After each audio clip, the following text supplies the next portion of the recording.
Hi friends, எல்லோரும் எப்படி இருக்கீங்க? நல்லா இருக்கீங்கன்னு நினைக்கிறேன். இன்றைக்கி நம்ம இந்த வீடியோவில் 30 நாளில் உங்கள் குழந்தையோட உடல் எடையை அதிகரிக்கான டிப்ஸை பற்றி தான் நம்ம பார்க்க போகிறோம். ஃபஸ்ட்டு கிழங்குகளில் உருளைக்கிழங்கும் சக்கரவள்ளி கிழங்கும் குழந்தைங்களுக்கு உடல் எடையை அதிகரிக்க நல்ல வழிவகுக்குது. ஃபஸ்ட்டு உருளைக்கிழங்கு நம்ம சக்கரவள்ளி கிழங்கையும் வெறுவாயிலேயே கூட குழந்தைகளுக்கு வேக வச்சு கொடுக்கலாம். அது உடல் எடையை அதிகரிக்குது. நெக்ஸ்ட் ஒன்று பார்த்திங்கன்னா வெல்லம் குழந்தைங்களுக்கு ஸ்நாக்ஸாக செஞ்சு கொடுக்கலாம். அப்படி இல்லைன்னா நீங்கள் பொரிகடலையில் வெறும் வெல்லத்தை கூட தூவி ரெண்டையும் கூட மிக்ஸ் பண்ணி கொடுங்க. அதுலேயே ரொம்ப சத்து இருக்குது. நெக்ஸ்ட் ஒன்று சத்து மாவு நீங்கள் அங்கன்வாடியிலையும் உங்களுக்கு கிடைக்கும். அப்படி இல்லைன்னா நீங்கள் வீட்டில் அரைச்சி சாப்பிடுவீங்களா, அந்த மாதிரி கூட நீங்கள் சத்து மாவு சாப்பிட்லாம். நெக்ஸ்ட் ஒன்று தயிர் குழந்தைங்களுக்கு சளி பிடிக்கும்னு நினைக்கிறாங்க. அப்படிலாம் ஒன்றும் இல்லை. சளி இருக்க குழந்தைங்களுக்கு தயிர் கொடுத்தா மேற்கொண்டு தான் சளி பிடிக்கும்னு சொல்லுவாங்க. ஆனால் சளி இல்லாத குழந்தைங்கள் சிறிதளவு தயிர் சேர்த்துக்கிட்டால் உடல் எடையை அதிகரிக்கவும் அது வழிவகுக்குது. நெக்ஸ்ட் ஒன்று முட்டை குழந்தைகளானது தினசரி உணவு 6 மாதத்துக்கு அப்புறம் குழந்தைங்க எப்பயுமே டெய்லி ஒரு முட்டை சாப்பிட்டாங்கன்னா அதுலேயே உங்களுக்கு உடல் எடை அதிகரிச்சிருவாங்க. அப்படி முடியாத பட்சத்தில் இனிமேல் ஆரம்பிக்க போகிறீங்கன்னா இனிமையாச்சும் டெய்லி ஒரு முட்டை சாப்பிட கொடுங்க. நெக்ஸ்ட் உலர் திராட்சைகள்னால் உங்களுக்கு தெரியும், நட்ஸ் தான். அதாவது பாதாம், முந்திரி, பிஸ்தா அந்த மாதிரி தான் சாப்பிட போகிறீங்க. அதையும் நீங்கள் உங்கள் குழந்தைக்கு கொடுக்கலாம். நெக்ஸ்ட் ஒன்று ராகினா உங்களுக்கு பயந்துடாதீங்க. ராகினா ஒன்றும் இல்லை, கேப்பை மாவு தான். கேப்பையை நீங்கள் புட்டாவோ இல்லது கேப்பக்களி அந்த மாதிரி செஞ்சு குழந்தைங்களுக்கு ஊட்டலாம்.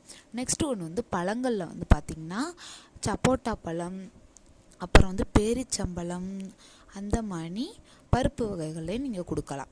நெக்ஸ்ட்டு வாழைப்பழம், அந்த மாதிரி வாழைப்பழங்களையும் நீங்கள் உணவு எடை போடுறதுக்கு உடல் எடை போடுறதுக்கு நம்ம வழிவகுக்குது. நெக்ஸ்ட் ஒன்று காய்கறிகளில் பார்த்திங்கன்னா அவகாடோ, அப்புறம் கீரையில் பார்த்திங்கன்னா பசலைக்கீரை, அப்புறம் பருப்பு வகைகள். உண்மையானவே பருப்பு வகைகள் நிறைய நம்மளுக்கு புரோட்டீன் இருக்குது. அதில் குழந்தைகளுக்கு பருப்பு நீங்கள் மசிச்சு, சின்ன குழந்தைங்கன்னா மசிச்சு கொடுங்க. அப்படி பெரிய பிள்ளையாக இருந்துச்சுன்னா நீங்கள் சாம்பார் சாதம் இல்லை பருப்பு சாதம் அந்த மாதிரி சாதங்களில் கொடுத்தீங்கனாலே உடல் எடை ரொம்ப அதிகரிச்சிடும். நீங்கள் நல்ல குழந்தைய உணவு மூலயமா தான் நம்ம உடல் எடையை அதிகரிக்க முடியும். அது மாதிரி மற்றபடி சிரப்பு அந்த மாதிரிலாம் நீங்கள் கெமிக்கல் ஐட்டம் கொடுக்காம உணவு வகைகள்லேயே நம்ம எப்படி குழந்தைய உடல் எடையை அதிகரிக்கணும் அப்படின்னு நீங்கள் பாருங்கள். 0லேருந்து 6 வயசு வரைக்கும் முக்கியமாக தாய்ப்பால் மட்டும் தான் கொடுக்கணும். அப்புறம் நீங்கள் உணவு பழக்கத்தை அதிகரிச்சுக்கிட்டே இருக்கணும்.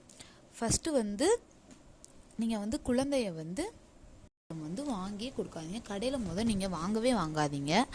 அதுவே நம்ம உடல் எடையை குறைக்கிறதுக்கு குழந்தைங்களை ரொம்ப அது டேமேஜ் பண்ணிடும் உடம்பவே.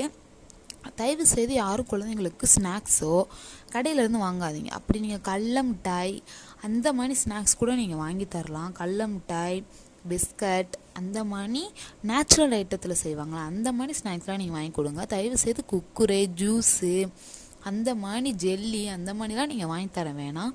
குழந்தைங்க உடல் எடை போக போக அதிகரிப்பாங்க. ஒரே நாளில் அதிகரிக்கும்னு நீங்கள் நினைக்காதீங்க.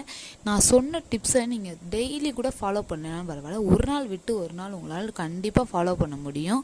ஃபாலோ பண்ணணும்னு நீங்கள் நினச்சிங்கன்னா 30 நாள் சேலஞ்சு தான், உங்களால் கண்டிப்பாக முடியும். நீங்கள் இந்த என் பாப்பா உடல் எடையை கூட்டணும் அப்படின்னு நீங்கள் நினச்சா மட்டும்தான் முடியும். நீங்கள் நினச்சி ஒரு விஷயத்தில் இறங்குனீங்கன்னா அது கண்டிப்பாக சால்வ் ஆகிரும். யாருமே சாப்பாடு கொடுத்துட்டு ஏனோ தானோன்னு இருந்தாங்கன்னா அது சக்ஸஸாக முடியாது. தயவுசெய்து என்னால் முடியும், என் குழந்தை வெயிட் ஏறும் அப்படின்னு நீங்கள் நினச்சிங்கன்னா மட்டும்தான் உங்களால் அந்த உணவு சமைக்கவும் முடியும், சமைச்சு தரவும் முடியும். குழந்தைய உடல் எடையை அதிகரிச்சும் பார்ப்பாங்க. வேணும்னா நீங்கள் பாருங்கள், 30 நாளைக்கு முன்னாடி உங்கள் குழந்தையோட எடையை செக் பண்ணி வச்சுக்கோங்க. நான் சொன்ன மெத்தட்ஸ்லாம் நீங்கள் ஃபாலோ பண்ணதுக்கப்புறம் பாருங்கள், இந்த உணவுப் பொருட்கள் மட்டும் நீங்கள் பழக்கப்படுத்திக்கிட்டே வாங்க. 30 நாளில் உங்கள் குழந்தையோட எடையை நீங்கள் பாருங்கள். கண்டிப்பாக மாற்றம் வந்து உங்களுக்கு வரும். ஓகே ஃப்ரெண்ட்ஸ், இதோட நான் இந்த வீடியோ முடிச்சுக்கிறேன். உங்களுக்கு ஏதாவது டவுட் இருந்தால் எனக்கு வந்து கமெண்ட் பண்ணுங்கள். நான் கண்டிப்பாக உங்களுக்கு வந்து ரிப்ளை பண்ணுவேன். ஓகே ஃப்ரெண்ட்ஸ், என் சேனல் சப்ஸ்கிரைப் பண்ணுங்கள். ஓகே, பாய்.